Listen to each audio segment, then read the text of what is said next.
Hi there, I'm Matt Ishbia, President and CEO of UWM, and this is 3 points. First point, Kevin Warsh for Fed chair. So former Federal Reserve Governor Kevin Warsh is President Trump's nominee to succeed Jerome Powell as the chair of the Federal Reserve. Now, this announcement came out in January, but is set to happen by the end of May. Now, got to go through the Senate, got to go through the process. But also, remember, President Trump's made it very clear. He is focused on lower interest rates, affordability, and we expect Kevin Warsh to do just that. Now, timing and how it all works. Obviously, a lot of things have happened recently in the month of March with rates going up tied to the war and some other things. But we'll see it. Hopefully, things calm down globally. Opportunity with a new Fed chair, and President Trump continue to talk about affordability and lower rates. We're excited about the opportunity for lower rates as the year goes on.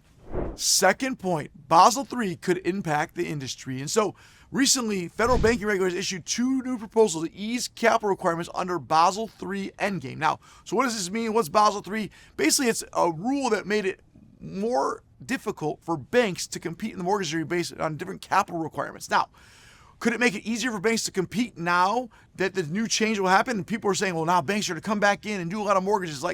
That's not how I see this really going. So let's talk about it for a minute. Proposed revisions to bank capital requirements are unlikely to bring big banks back to mortgage lending. And if so, it's going to probably be more in the MSRs, mortgage servicing rights, where they'll actually go back and start buying mortgage servicing rights to get access to the clients. That's actually good for all us mortgage people because more people buying it means more liquidity and obviously better rates because MSRs are tied to your actual all-in rate. So we could see it as a positive. Now, could banks come back in and do mortgages now that they have a better opportunity? Yes, they could, but they're so far behind technologically. The world has changed, and all the things that have happened. I have a hard time believing some of these mega banks are going to get back in the mortgage world, really compete at the level that the non-banks have really just dominated. Non-banks, the brokers, and really the whole infrastructure has been tied to taking great care of clients, great technology, great service, and the loan officers out there in the market are winning right now. And so a lot of the reasons the banks had an advantage in the past have gone away. And now if this little tweak makes it a little easier for them to come back in, I don't see it being a major change.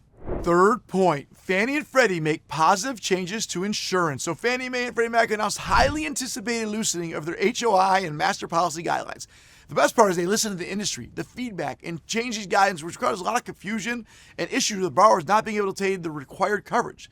These changes are effective immediately and are already out right now. So master policies, they expanded replacement coverage hours. HO6 policies, they expanded the deductible caps. Like HO3 policies, it's easier to obtain required coverage. There's so many things loosening around roofs. I'm not going to go through all the details, but here's the thing.